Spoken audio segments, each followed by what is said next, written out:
Title: Jocelyn Chia's jet joke causes a stir. Could laughter lead to lockup? TLDR. Singaporean-American comedian Jocelyn Chia is getting a serious punchline backlash after her seemingly harmless Malaysia Airlines joke goes viral. Far from chuckling, the Malaysian government is not amused and is pushing for her international arrest.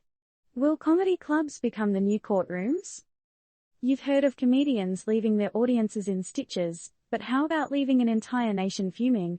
That's the peculiar pickle Singaporean-American comedian Jocelyn Chia finds herself in after her Malaysia Airlines joke set off a chain reaction that could have her laughing all the way to the slammer. First things first, let's set the scene.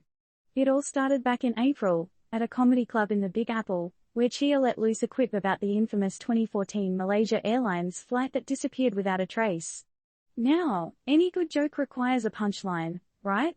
But who would have guessed that punchline would be an international arrest warrant from the Malaysian government? It's no laughing matter, folks. Chia's joke, while causing chuckles in the audience, was apparently less than hilarious to the Malaysian government. They're now calling for her arrest and extradition to face potential criminal charges. Absurd as it may sound, it's true. Malaysian officials have reached out to Interpol, hoping to track down Chia and have her answer for what they call violations of online content laws. Now, this is where things get a little murky. These content laws, as far as we know, have been established for Malaysians, and last we checked, Chia isn't a Malaysian citizen. Sounds a bit like trying to put a square peg in a round hole, don't you think?